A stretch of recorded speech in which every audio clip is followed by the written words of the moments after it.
I think we are at the perfect point in White Sox history to be starting a Sox only podcast as one Tony La Russa Uh, made some interesting decisions uh, yesterday. In fact, I've often referred to this as LARUSSAPALOOZA. and I think, is this our first? We had LaRussa Palooza towards the beginning of the season last year because of The the DUI stuff the and DUI stuff, and then like Liam Hendricks running from staying in as the runner, even though he didn't yeah, have not knowing the to, rules not and knowing the rules. Oh, is that a rule? Well, no yeah, one now told me. that's kind of evolved, or maybe I'm just evolving it to everything involving the circus that is Tony La Russa. He might be the most hated man in Chicago right now. Is that fair to say, or I like think that's fair most to say. controversial man at least? And as White Sox fans often complain about, we don't get good national media coverage, but we are in the last 12 hours or so, as what I'm about to tell you is probably not going to be news, but we No, need to talk about it here. yeah. If you don't know In about the 1 and 2 intentional walk at this point, I mean, you're probably not listening to a White Sox podcast either. So Oh, I you think we probably all have not know. been watching the news. I mean, this is Yeah, not this is being talked about everywhere. But yes, Tony La Russa intentionally walked a great hitter in Trey Turner, but our pitcher Bennett Souza had a 1-2 count on him, which was a bit puzzling. Now, I would say curious is one way yes, to the describe it. the one thing that had changed after the 1-2 count was that Freddie Freeman had advanced to second on a wild pitch on a terribly thrown ball by Souza. Nothing to blame our backstop Yasmani Grandel about. It Not that was time.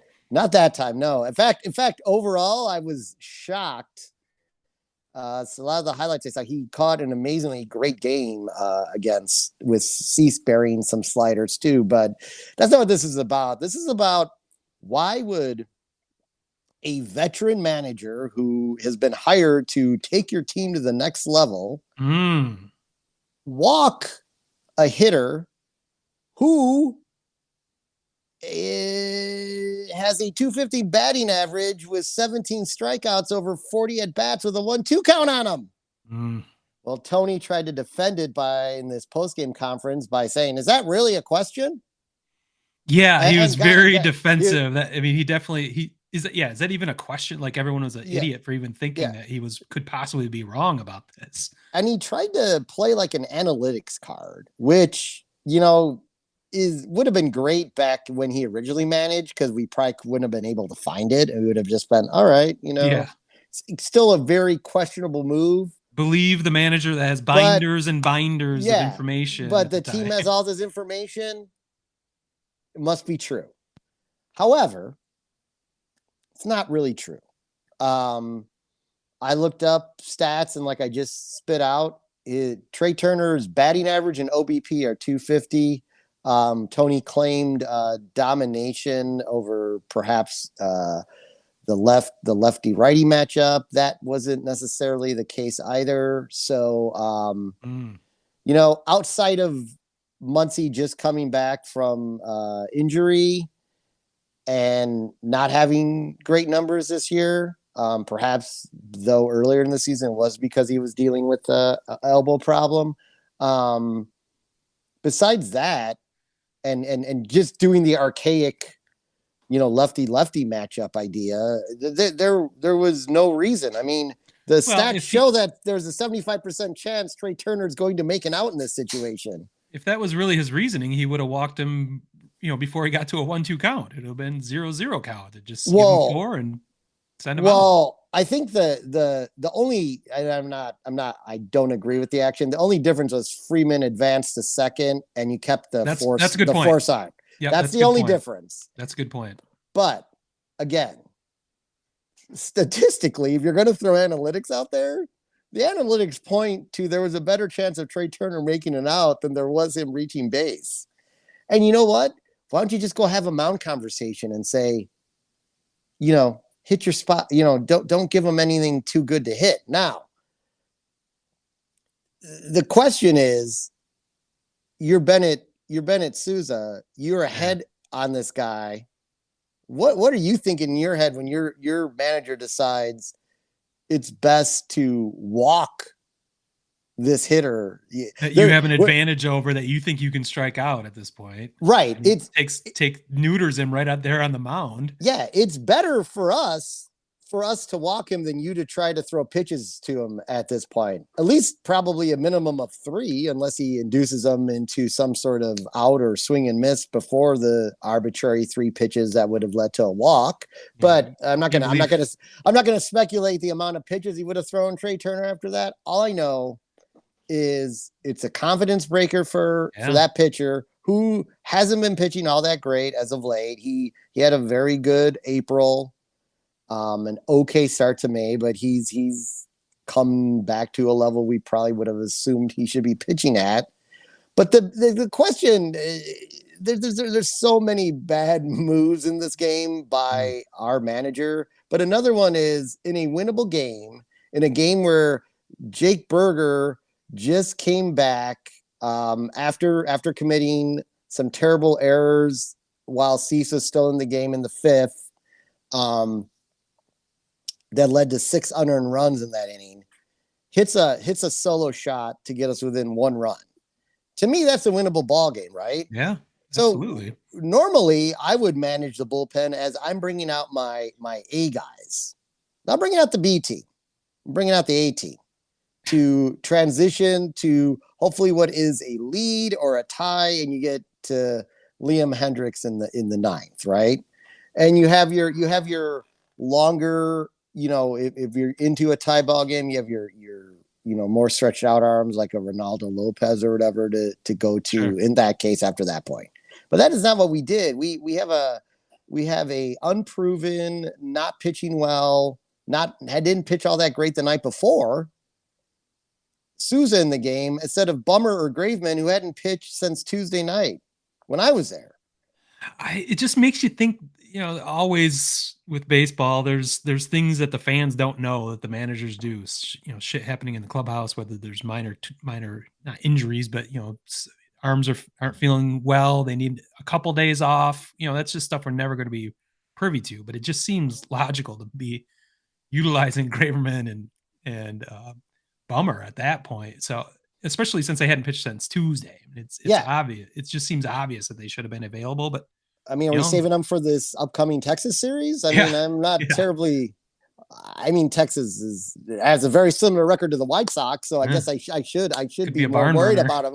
I should be more worried about them. But when you have a chance to beat up on a World Series contender, I mean, seems like a good time to do it.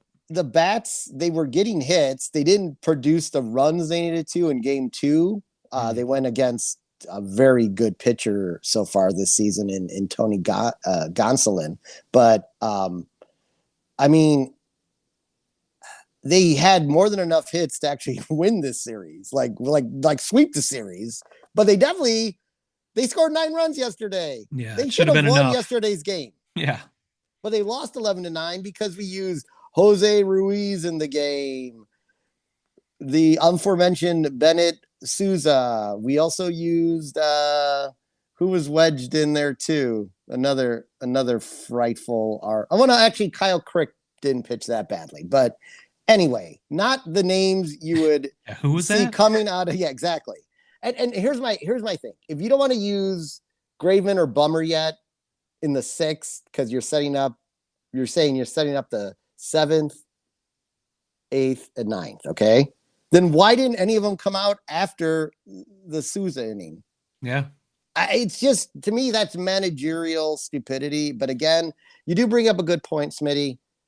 Perhaps they have been used. I mean, Graven's been used a lot already. So perhaps, Tony is always talking about the long game, but the long game is no good if you don't have the record to get there. Yeah, if you're 3 games below 500 and not showing signs that you're crawling out of that at this point, there's other larger issues at hand.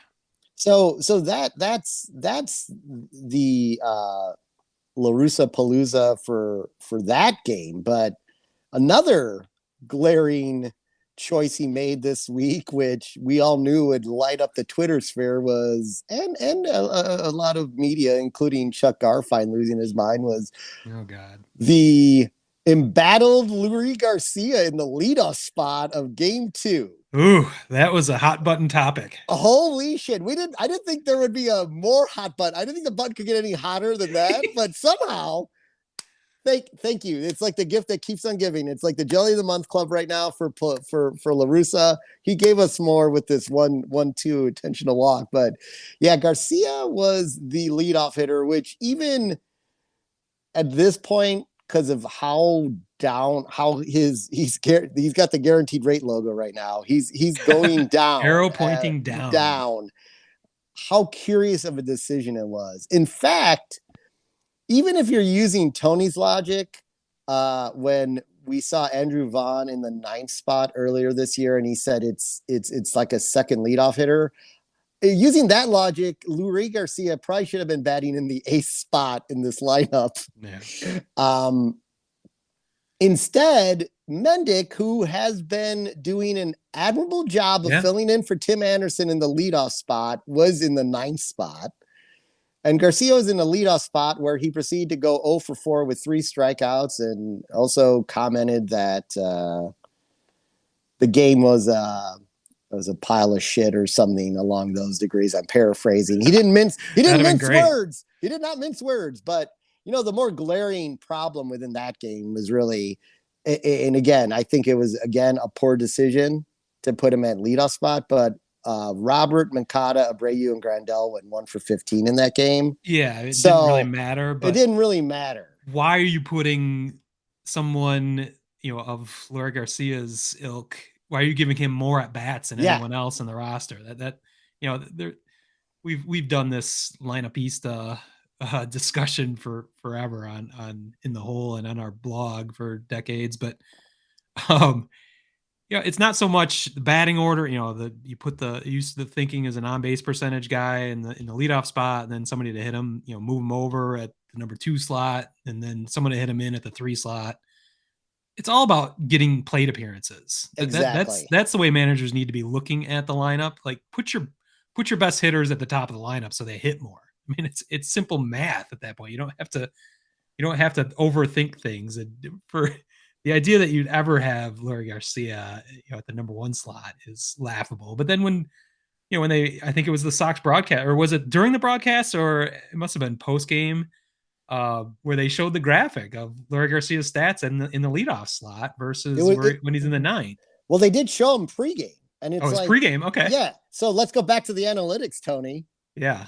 Apparently you missed that one too. Do you have those numbers? I forget. It was like 1-8. He was in the high 100s in the leadoff spot. I think it was like as bad as it was like 167 or something along that line in the leadoff spot.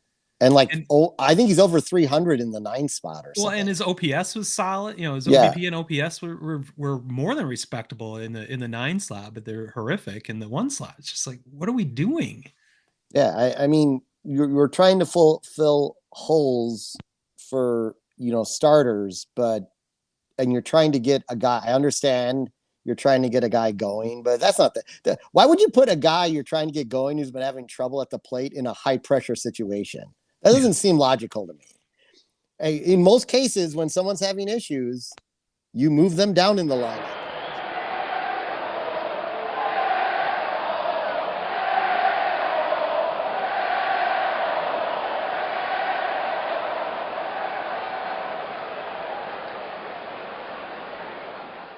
Word Hole Media.